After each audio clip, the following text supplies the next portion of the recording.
Baik, dokter kan sebelum kita lanjutkan untuk Ya, perbincangan, saya ingin informasikan dulu Dok bagi Tribuners bahwa program Malam Minggu Sehat ini yakni ditayangkan secara live.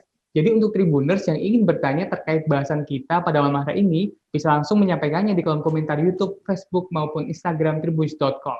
Nanti akan ada sesi saya akan menyampaikan sejumlah pertanyaan yang sudah masuk untuk langsung dijawab oleh Dokter Tan. Nah, kita kembali lagi Dok untuk ke topik bahasan pada malam hari ini Dok ya. ya, Nah, tadi setelah dibahas perihal penyebab-penyebab yang ternyata bukan murni karena genetika ya dok ya, ada sejumlah faktor jauh yang banget. menyebabkan obesitas. Nah, ini Ya, setelah kita membahas penyebabnya dok, dampaknya dok, ini kira-kira resikonya apa jika seseorang mengalami obesitas?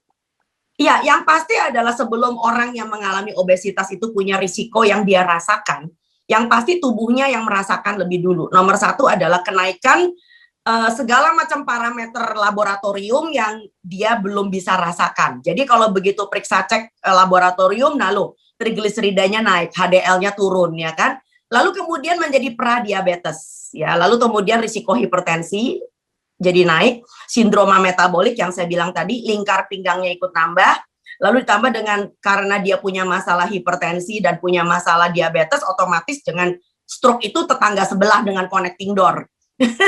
Istilah saya tuh tetangga sebelah pakai connecting door ya kan. Dan tolong diingat obesitas itu punya benang merah dengan risiko kanker. Karena kita tahu banget bahwa kanker rahim, terutama kanker reproduksi perempuan, endometrium, indung telur, payudara, usus besar, bahkan kanker kerongkongan ya, hati, kandung empedu, pankreas, ginjal dan prostat itu mudah sekali terjadi dengan Anda mempunyai masalah dengan obesitas. Dan tentu saja, nah ini yang paling mengganggu Mas.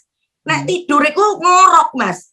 Nah, saya seringkali mendapat keluhan dari para nyonya nih justru, yang mengatakan begitu suaminya mulai jadi gembulita, lalu kemudian suaminya nek turu ki ngorok. Dok, aku gak iso turu dok, iki bojoku wis kaya babi, nek ngorok mak grok-grok gitu loh. Nah, itu kan. Jadi ada orang yang datang ke saya tuh karena keluhannya ngorok. Nah, ngoroknya itu sendiri barangkali tidak terlalu menakutkan. Yang kita takutkan adalah dari orang yang mengorok, itu ada fase yang kita sebut sebagai sleep apnea. Nah, banyak awam yang tidak tahu, apalagi yang punya masalah nggak bakal tahu, karena apa? Kan dia yang tidak merasakan ya karena lagi tidur. Apa itu sleep apnea? Sleep apnea artinya adalah Anda tiba-tiba henti napas. Nah, itu yang ngeri. Ketika tidur henti napas. Nah, lalu kemudian tiba-tiba kayak tiba-tiba menarik napas dalam sekali. Dan itu menakutkan bagi pasangannya yang tidur di sebelah. Nah, itu sebabnya kenapa di luar negeri banyak orang, nah tentu saja ini akhirnya menjadi konsumsi orang yang mampu punya duit. Banyak orang di luar negeri yang gemuk-gemuk itu tidur, mereka menggunakan alat Mas, seperti masker selam. Nah, masker ini terhubung dengan suatu semacam pipa pada suatu mesin yang kalau orang ini tiba-tiba berhenti, nah mesin itu bisa membangunkan dia karena tiba-tiba membuat semacam kayak hentakan kan, supaya orangnya tiba-tiba harus bisa bernafas lagi gitu loh. Jadi betapa mengerikannya kalau kita tidur aja menggunakan masker seperti kayak penyelam gitu ya. Dan itu ketika pasangannya tidur lalu nengok ke sebelah, kaget dia.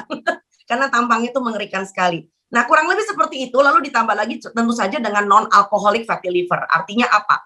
Orang kalau kegemukan, nah ini korban diet-diet konyol nih Mas, saya mau nyindir juga nih. Diet yang tidak makan karbo tapi kebanyakan lemak dan protein. Akhirnya apa? Yang kena adalah fatty liver. Karena sel-sel hatinya diganti dengan sel-sel lemak.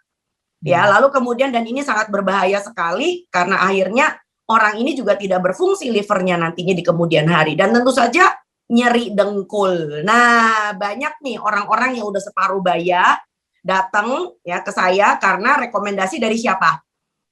Dari dokter ortopedi. Dokter ortopedinya kelabakan gitu, dia mengatakan, Bu, mau operasi dengkul juga nggak ada gunanya kalau seandainya dengkulnya masih dibebani oleh beban tubuh yang begitu besar. Kurang lebih seperti itu, Mas.